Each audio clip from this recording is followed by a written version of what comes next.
Bonjour.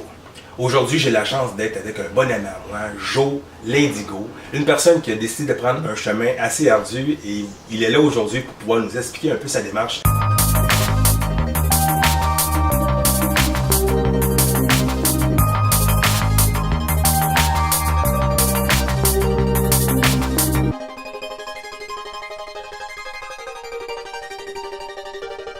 Jonathan, bonjour.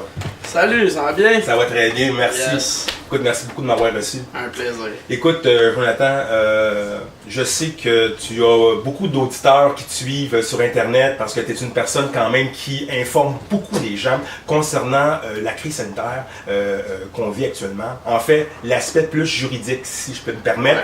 Ouais. Et je voulais te poser la question, depuis quand ce besoin d'informer ton auditeur concernant leurs droits?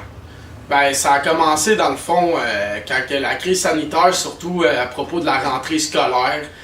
Moi, je trouvais ça inacceptable au Québec qu'on force des gens à être testés de force pour des opérations ou pour aller à l'école ou pour aller travailler. Parce que dans le Code civil, selon l'article 10 et 11, c'est clairement écrit que l'intégrité du corps humain est inviolable, puis que ça prend le consentement libre et éclairé de la personne.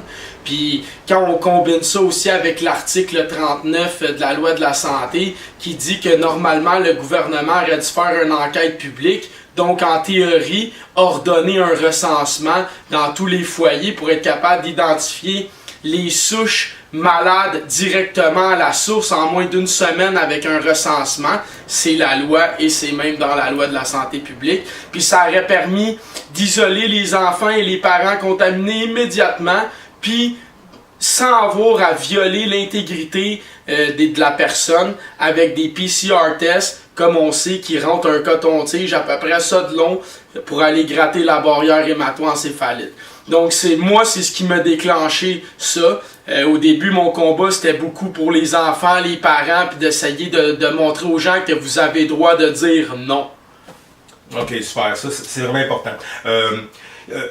Depuis quand que tu t'es mis à faire des vidéos comme ça qui vient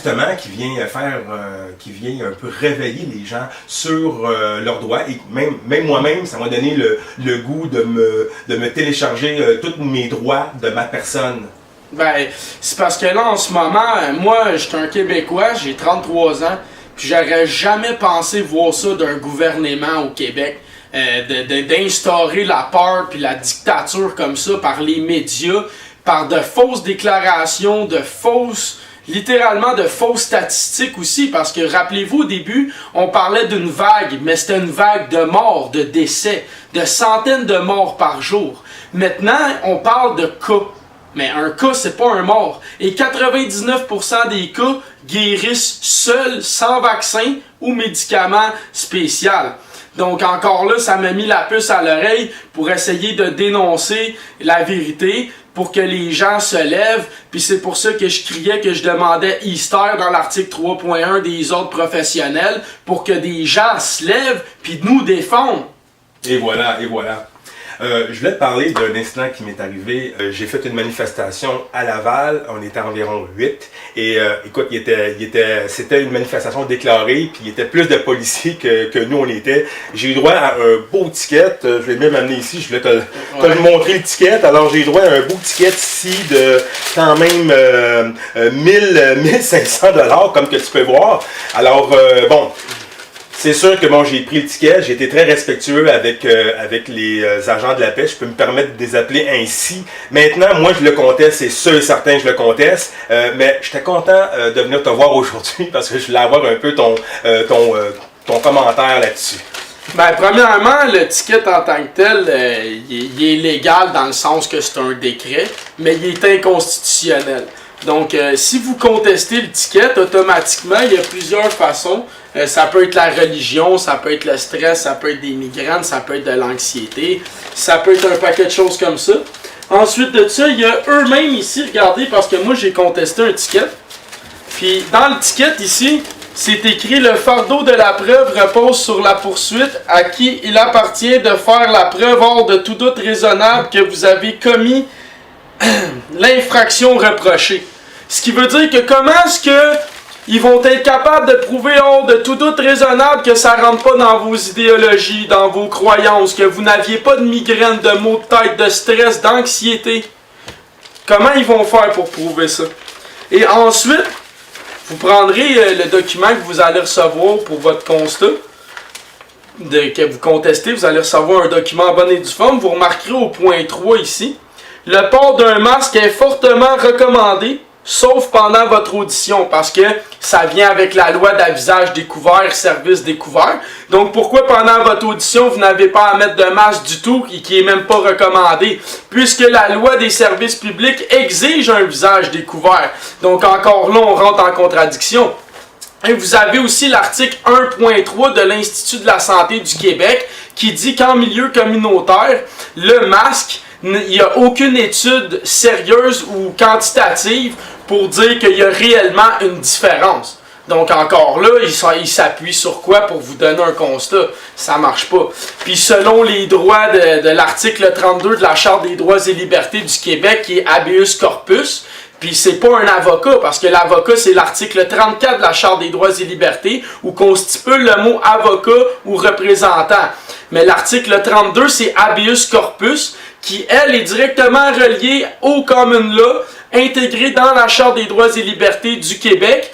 Mais le habeas corpus, lui, c'est l'intégration québécoise rattachée au common law du Canada britannique, à l'article 10 et l'article 21. Puis ça fait que vous pouvez, en cours supérieur ou suprême, donc si vous contestez votre ticket, vous avez un jugement défavorable, vous contestez, vous allez en cour supérieure, le common law devient valide et tout ça s'arrête immédiatement.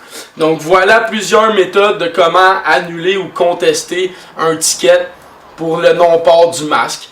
Puis ensuite de là, soyez créatifs, ajustez-les à votre image, ajustez-les à votre vérité. Dites pas si vous avez une condition médicale puis que c'est pas vrai. Dites pas devant le juge, j'avais une condition médicale. Dites que vous avez des migraines. Dites que vous êtes stressé. Dites que vous avez de l'anxiété. Dites que ça rentre pas dans votre idéologie suite aux statistiques. Comprenez le sens? Juste pour que tout le monde comprenne bien, okay, c'est quoi ça le common law? Ben, le common law, en fait, c'est la loi naturelle qui est depuis, exemple, la Magna Carta, puis la Révolution française, le Bill of Rights et compagnie, plus qu'on monte dans le temps.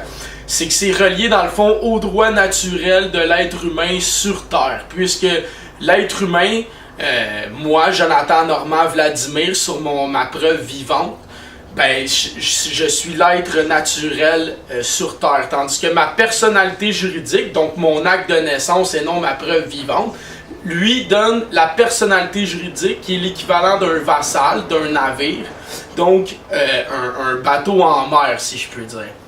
Donc la différence, c'est que le code civil, ça s'applique à la personnalité juridique qui, elle, est ton vassal par ton acte de naissance. Et le common law, lui, c'est l'être humain qui a un droit inaliénable de liberté, d'accès au territoire, à la nourriture, que dans le fond, il est inviolable.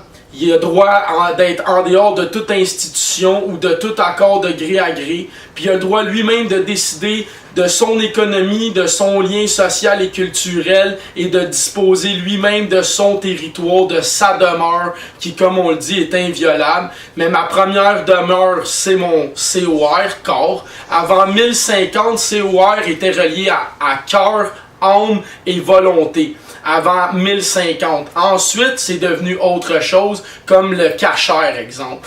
Mais tout ça, c'est rattaché directement au common law, l'être humain. Fait que je sais pas si j'ai bien répondu, je suis pas sûr. Ben moi je pense que oui, je pense que c'est comme la personne vivante versus une personne juridique. Ouais, ben okay. La personne juridique en fait, c'est qu'elle c'est une fiction. Parce que in persona, ça vient des anciens théâtres latins, puis c'est des personnages, des personnalités, puis c'est in persona, donc toi t'es une personne. Mais comme on dit, à force de vouloir être quelqu'un, on est tous personnes.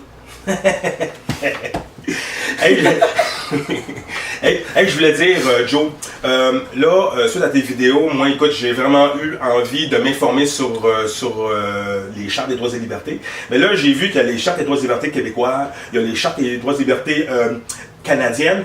puis même tu as la Charte des droits et libertés internationale.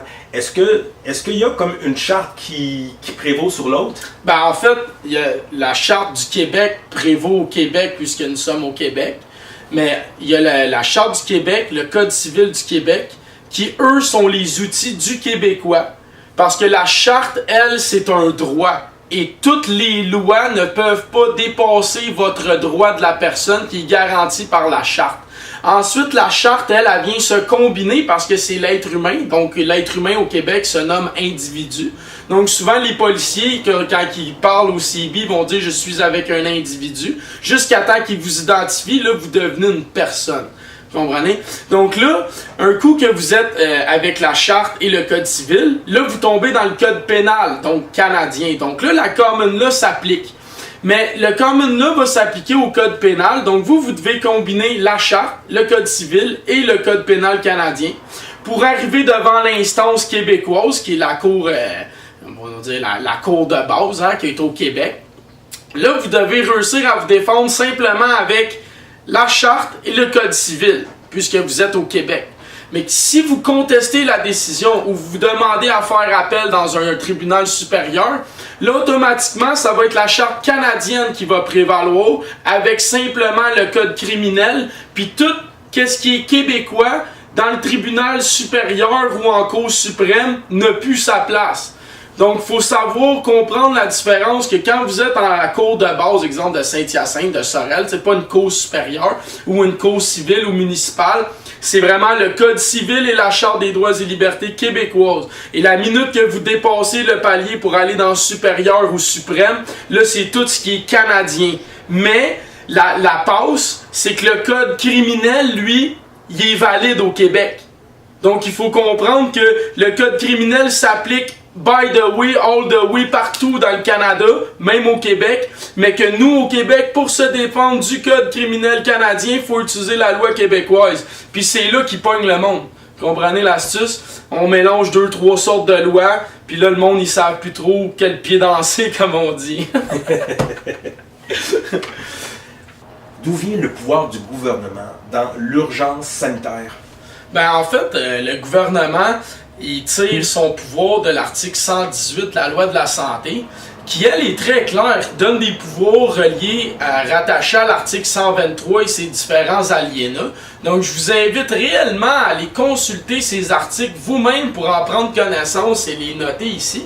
Et ensuite, ces articles-là, 118 qui est la déclaration de l'état d'urgence, qui est relié directement à 123, qui rattache les pouvoirs spéciaux dans ces alinéas. Ça, c'est dans le code de... La loi de la santé publique.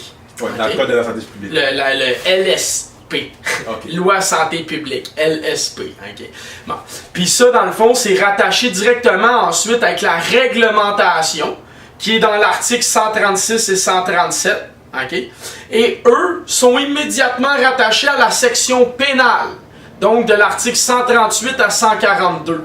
Donc, les seuls pouvoirs que le gouvernement a actuellement sont ceux de l'article 123 avec tous ses alinéas, et ils sont réglementés par l'article 136-137, et les seules sanctions pénales qu'ils peuvent imposer sont écrites de 138 à 142. Ce qui veut dire qu'en réalité, le gouvernement, comme on le disait tantôt, ces mesures d'urgence sont inconstitutionnelles puisqu'il n'applique pas ses réels pouvoirs, il les surpasse. Comme on dit, ces mesures sont outre mesure. Et en plus, il ne suit même pas ses protocoles de recensement, d'études de la population et compagnie. Et voilà, et voilà. Écoute, Joe, écoute, merci beaucoup quand même. J'espère que j'ai éclairé un peu de monde quand même avec ce petit reportage-là. Écoute, merci beaucoup. Merci. J'espère que tu vas me réinviter. Quand tu veux, n'importe quel sujet. Comme là, je suis en train de faire la loi des mesures d'urgence puis tout. Là, OK. Ben moi, je continue à te suivre. Puis si tu me réinvites, là, je pense qu'on a beaucoup de choses à comprendre parce que ça vient un peu mélangeant tout ça. Ouais. Si je peux me permettre. Alors, c'est ça. Merci beaucoup d'avoir été à cet épisode. D'autres épisodes sont à suivre. Alors, ciao, ciao! Yeah, si man. vous voulez me suivre, Joe l'Indigo sur Ah, bien sûr. YouTube, puis mon nom sur Facebook, c'est Jonathan Blanchette. Je me suis ouvert un MeWe puis un VK puisque les gens ils ont l'air d'aller sur ça. Moi, je veux simplement diffuser l'information. Mon but, c'est pas les vues, mon but, c'est pas l'argent, mon but, c'est vraiment informer les gens parce que, comme je le dis, chaque individu qui va être à côté de moi à connaître ses droits et libertés va changer ce pays et rien d'autre, les amis. Du gros big love. Génial. Yes. Thanks, man. Pas de trouble. Je pense qu'on l'a. On l'a.